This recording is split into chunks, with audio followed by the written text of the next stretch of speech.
کی گھڑیاں اور ساؤنڈ نہیں ہوتے، اور مسجدوں کی زینت نمازیوں کے جھکے ہوئے سر ہوتے ہیں۔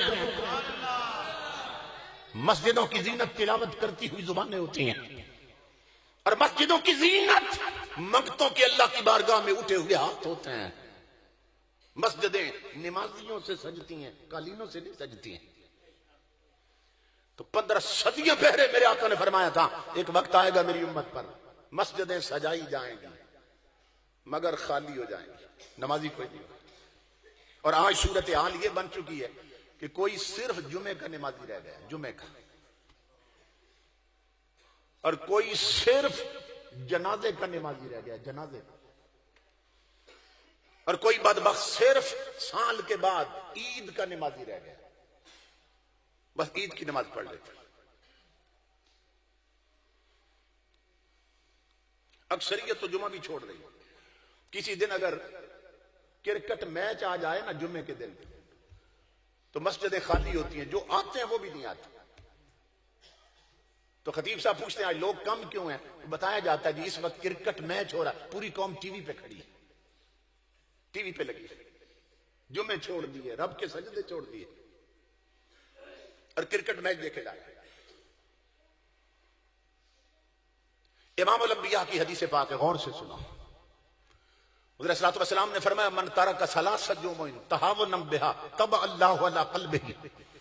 حضرت صلی اللہ علیہ وسلم فرماتے ہیں جو بدبخت تین جمعے اپنی سستی کی وجہ سے چھوڑ دے، جان بوجھ کے نہ پڑھے، 3 جمعے، صرف 3 جمعے، آقا فرماتے ہیں نہ پڑھے، تب اللہ علی قلبہ، اللہ رب العزت اس بدبخت کے دل پر بدبختی کی مہر لگا دیتا، اس کے دل پر بدبختی کا ٹپا لگ جاتا ہے، ٹپا۔ جو صرف 3 جمعے نہ پڑھے بدبختی کا ٹھپا اور مہر لگتی ہے دل پر۔ آپ اپنی برادری میں دیکھ لو، اپنے دوستوں اور محلے میں دیکھو، آپ کو ایسے بد نصیب ملیں گے کہ جنہوں نے 3 سال سے جمعے نہیں پڑھے ہوں گے، تو کتنے ٹھپے لگ چکے ہیں۔ اب وہ مورے کون ہٹائے جو رب نے لگائی ہیں؟ اور جب دل پہ مور لگ جاتی ہے نا تو پھر کیا ہوتا ہے؟ سٹیمپ لگنے کا، مور لگنے کا مطلب یہ ہے کہ جو تاریکی اور ظلمت اندر ہوتی ہے نا، جو غفلت اندر ہوتی ہے وہ پھر باہر نہیں نکل سکتی، اور باہر سے ہدایت کا نور پھر اندر نہیں جاتا، اسی غفلت میں گمراہی میں وہ مر جاتا ہے اور قبر میں عذاب کا شکار ہو جاتا ہے۔ اس لیے اپنے آپ کو نمازی بناؤ، نمازی بناؤ۔ امام الانبیاء فرماتے ہیں کہ مسجدیں بڑی بنی سنوری ہوں گی مگر نمازی کوئی نہیں ہوگا، اور آقا فرماتے ہیں بین العبد والکفر ترک الصلاۃ، کہ مومن میں اور کافر میں فرق کی نماز کرتی ہے۔ مومن میں اور کافر میں کیا فرق ہے؟ کہ مومن نمازی ہوتا ہے، کافر نماز نہیں پڑھتا۔ کلاس لگی تھی نا بچوں کی، استاد نے سوال کر دیا، استاد نے کہا بچوں مجھے بتاؤ کون لوگ ہیں جو نماز نہیں پڑھتے؟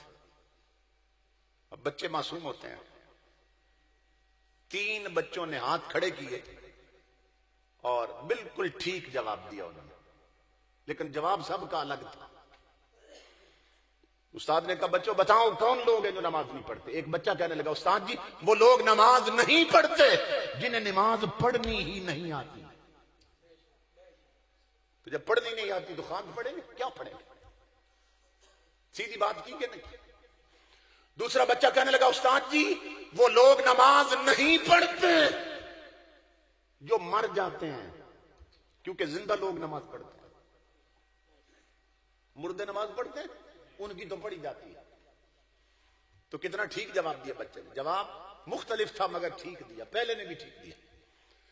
تیسرا بچہ کہنے لگا استاد جی میرا جواب اور ہے، وہ لوگ نماز نہیں پڑھتے جو مسلمان نہیں ہوتے، کیونکہ کافر نماز نہیں پڑھتے، مومن نماز پڑھتے ہیں۔ اب داروں اور اڈوں پہ بیٹھ کر حقے پینے والوں اور تاش کھیلنے والوں اور سجدے چھوڑ دینے والوں، بتاؤ ان تینوں میں سے تم کس کھاتے میں ہو؟ تمہیں نماز پڑھنی نہیں آتی، یا تم مر چکے ہو، یا خدا نخواستہ تم کافر ہو گئے ہو کہ نماز نہیں پڑھتے ہو؟ مولا کائنات علی المرتضیٰ فرماتے ہیں کہ بے نماز سے خنزیر بھی پناہ مانگتا ہے، خنزیر بھی پناہ مانگتا ہے کہ اس بدبخت کی وجہ سے جب عذاب آئے گا زمین پر تو میں بھی مارا جاؤں گا۔ 5 وقت کے پکے سچے نمازی بن جا۔ جن لوگوں کے سر جھکتے ہیں نا اللہ کی بارگاہ میں، انہی کو اللہ رب العزت برکتیں، عزتیں اور فتوحات عطا کرتا ہے۔ حضرت صلی اللہ علیہ وسلم کے صحابی ایک جنگ سے نا واپس آ رہے تھے تو کافروں نے سوچا بھئی یہ تو مطمئن ہو کے جا رہے ہیں کہ ہم نے فتح کر لیا علاقہ، تو کچھ کافر جو تھے نا عیسائی، وہ ان کے کھوج میں ان کے پیچھے چلے کہ چلو ان کا کوئی نقصان کریں، ہم موقع ملے تھے۔ تاریخ اسلام میں ہے امام الانبیاء کے غلاموں، ان میں ان کا ایک پادری بھی تھا، عیسائیوں کا جو مذہبی رہنما ہوتا ہے، پریسٹ اس کو کہتے ہیں، پادری، وہ بھی ساتھ تھا۔ انہوں نے دیکھا ایک جگہ پہ کہ مسلمانوں کی نماز کا وقت ہے، جن کے پیچھے چلے تھے، ایک امام بنا، پیچھے وہ سارے قطار بنا کے کھڑے نماز پڑھ رہے ہیں۔ ایک سپاہی نے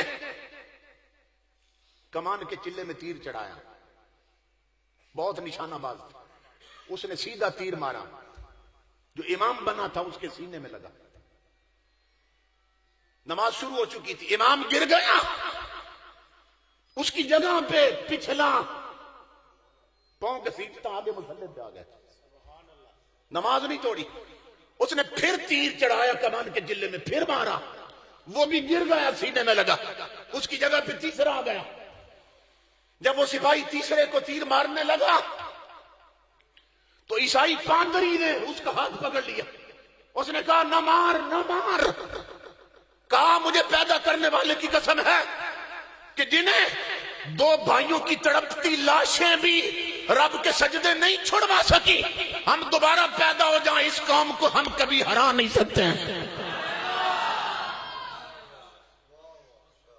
سمجھ رہے ہیں کہ جنہیں موت بھی رب کے سجدے نہیں چھڑوا سکی ہے، ہم کچھ بھی کر لیں ہم ان غلامان مصطفیٰ کو کبھی شکست نہیں دے سکتے۔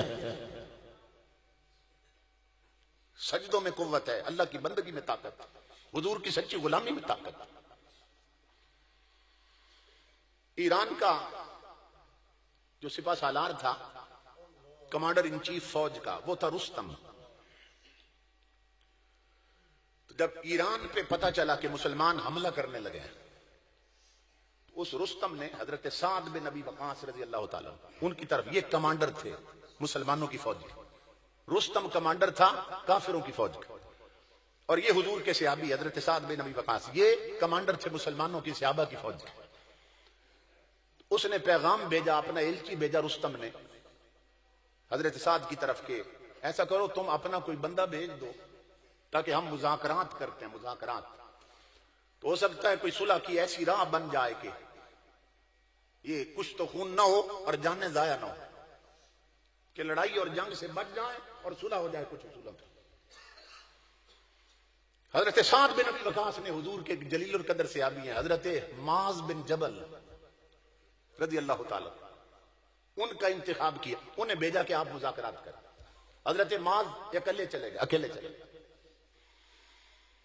رستم پہلوان تھا، آپ جانتے ہیں رستم زمان پہلوان تھا بہت بڑا۔